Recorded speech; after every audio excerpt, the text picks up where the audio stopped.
are disappearing at a furious rate. Nobody's home. No bees. Nothing here.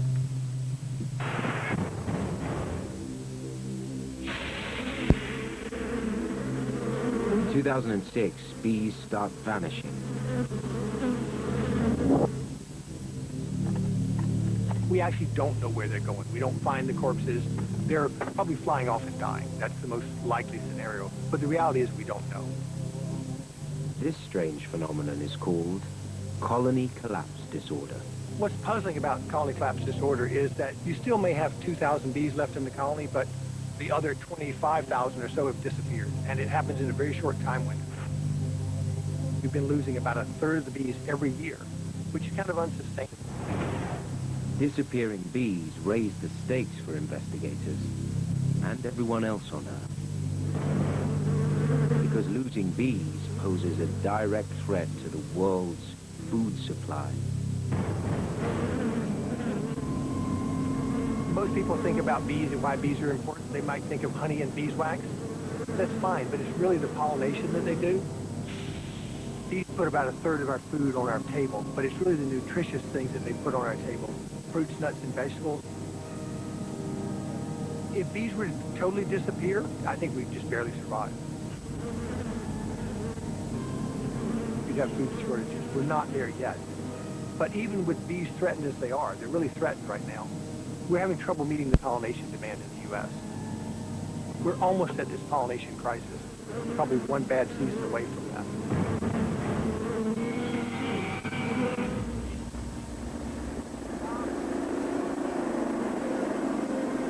That's not the end of the bad news.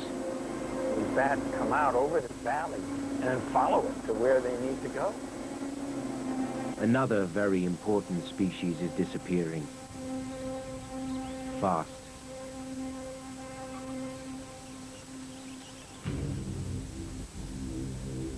What we have here right now is a situation where we've lost 5 to 7 million bats across the eastern United States. So you're literally looking at the loss, the demise of an entire suite of species in what is really a blink of time. Scott Darling has studied bats for years.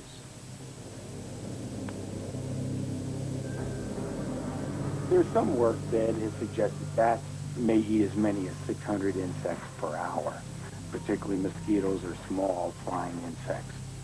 Those bats that have died in our state would have eaten about 2.5 billion insects per night. In the winter of 2008, these bats started doing something they'd never done before. They started flying out of the cave during the day. And instead of hibernating when there is no food, they are active and flying in the winter. People began to observe bats in the month of January. Here we were with snow on the ground, temperatures below freezing, and people reporting, why am I seeing bats flying around? It became very clear that something was unnatural, something was very, very wrong. People would come home from work and they'd look up on the roof of their house or on the windows of their house and they'd see bats just hanging there. And in most cases, those bats were already dead.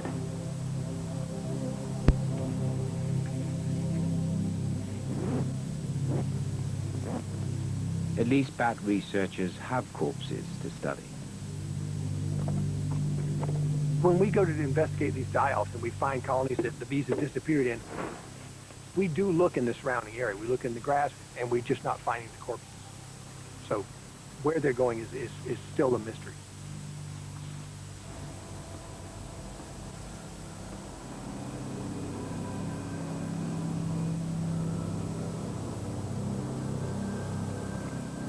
Any dead bees would help in decoding this enigma. We take them back to the lab, and we take them and we grind them up and ask questions about, do you have this virus? Do you have this gut pathogen? Things like that. But so far, Dr. Pettis has not found the reason tens of billions of bees abandon their hives. We know a lot of different things that can kill a honeybee colony. Parasitic mites, viruses, gut parasites, things like that. And when we started looking at colonies with colony collapse disorder symptoms, we tried to fit those same things into that model, and it just didn't match. Nothing matched up. If anyone tells you that they totally understand what's happening with colony collapse disorder, they're probably not correct. Vanishing bees could spell disaster. But so far, the mystery remains unsolved. Father, we come to you today to try to understand another one of the signs of the times that point us to the big day, to the apocalypse. I think in most cases there are scientific explanations that we can eventually put our finger on, and whatever those causes may be, it doesn't negate biblical prophecy. It definitely was a fearful sight for the residents of Beebe, Arkansas, who woke up to find dead birds all over the city. How many of you have heard about Something big, something apocalyptic is happening, and when you compare this with all the other creature die-offs around the world, it's just another sign among many that we are in the days prior to the end of the world.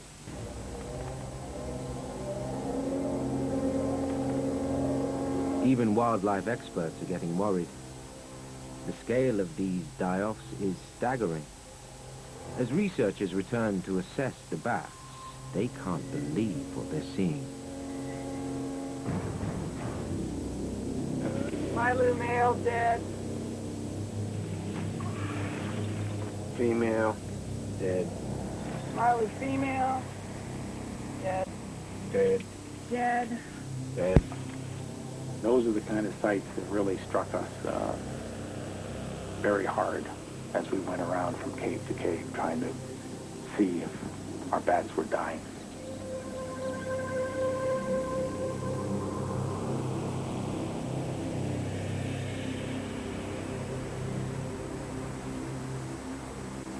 So this is the beginning of case number 23933.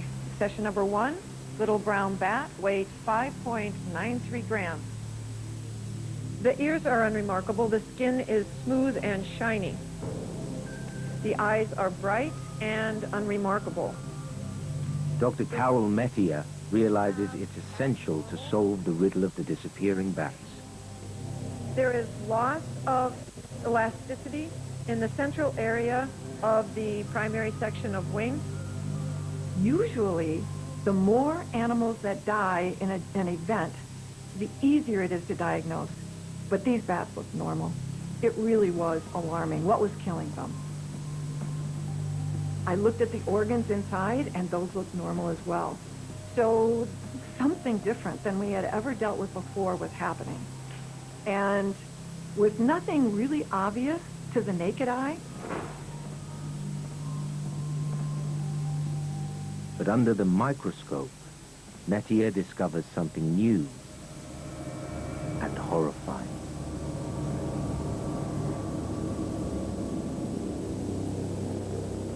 What I was seeing was nothing that I'd ever seen before.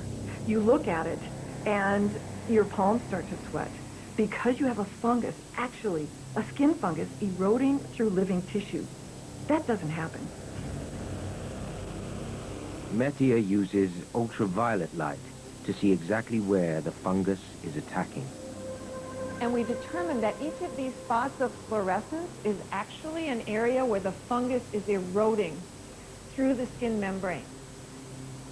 The disease started with the name white nose syndrome because of the white, fluffy material seen on the muzzle of the bat. Researchers believe the fungus makes bats desperately thirsty during hibernation. So that they have to wake more often to try to even just find some sort of fluid to sustain them. And then they're battling two things: starvation and dehydration.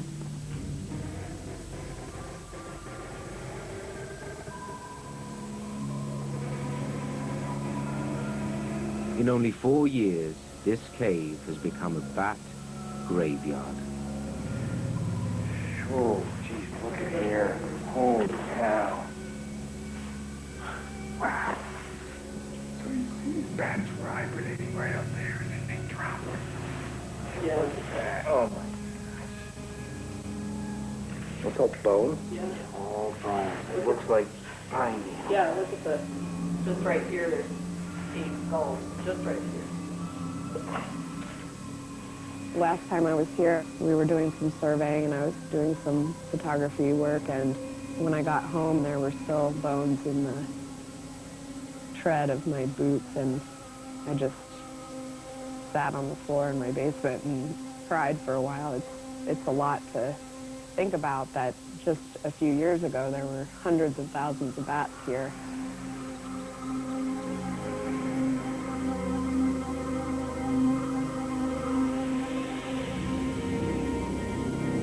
Nettia does not know why this once benign fungus has turned deadly. Somehow, this type of fungus has jumped to eating living tissue rather than just decomposing dead tissue. It has decided it likes living tissue.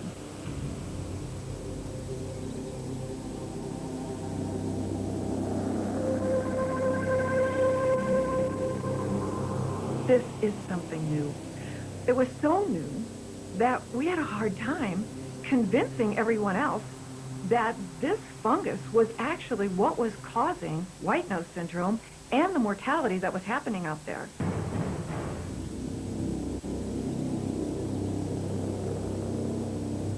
It is alarming when a new disease attacks whole animal species. But perhaps more frightening is that animal diseases are jumping to humans and killing people by the millions.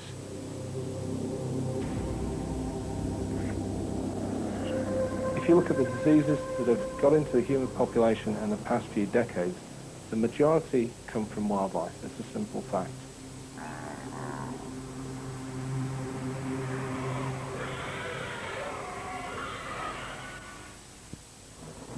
20, 30 years ago, we certainly knew about wildlife diseases, and they could cause some fairly large die-off. But they very rarely appear to jump to humans, whereas today, the consequences of these diseases seem to be far more severe.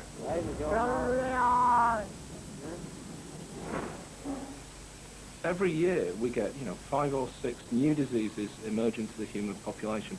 Each one of those has the potential to spread and become a global pandemic.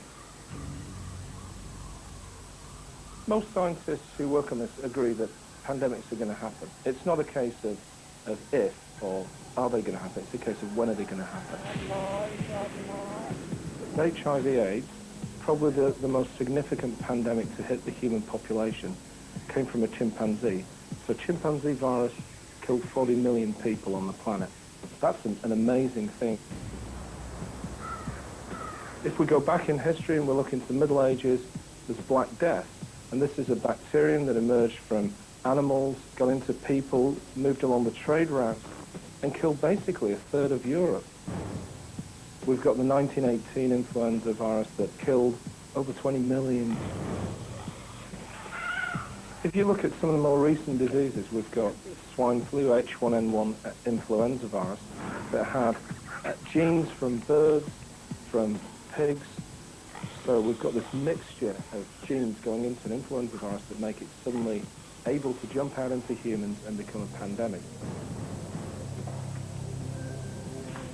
This jumping of infectious agents or viruses can occur on a surprisingly frequent basis, partly because an increasing in contact between humans and wildlife allows these jumps to take place.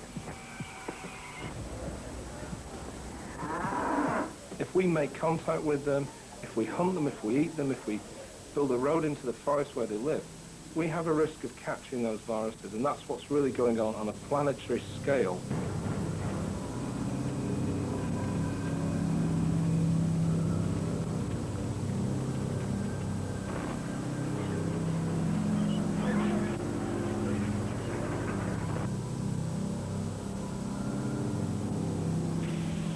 What worries me the most is that in our society we sit here and think we're safe.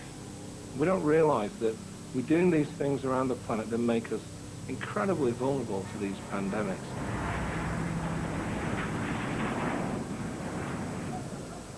We can show really clearly that the number of pathogens getting into the human population increases every year. It has increased for the past few decades.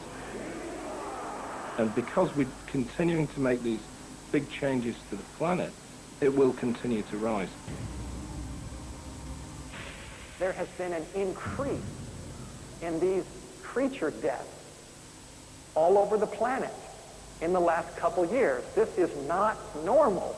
It's an apocalyptic sign that humanity is destroying the planet.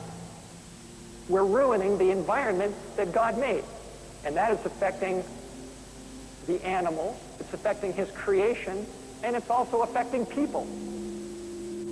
Pastor Wahlberg believes that the mass animal die-offs are a sign of things to come. As Revelation 11 verse 18 says, humanity will be destroying the earth. And that's what we're seeing around us. And we're seeing the consequences in the environment and in these mass creature deaths. And we're also seeing it in human beings starting to reap what they have sown.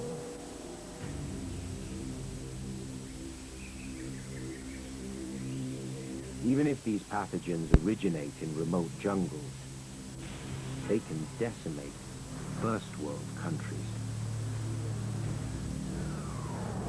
It will always gravitate to the country that travels the most, and that's the US, it's Europe, it's the richer countries of the world. So we're at risk. If you think about an emerging disease that came to the US a few years ago, West Nile virus, we knew about it, but it was in Europe and Africa. Suddenly it emerged in New York of all places, right next to the airport with JFK and LaGuardia. So why did that happen? It happened because every year we travel more and more from one country to the other. It's going to be pretty much impossible to get rid of. And every year it causes death, it causes disability. What really keeps me awake at night is when I look outside into the countryside and I see animals, I see the viruses they carry, and I think, what is the next one that's going to emerge?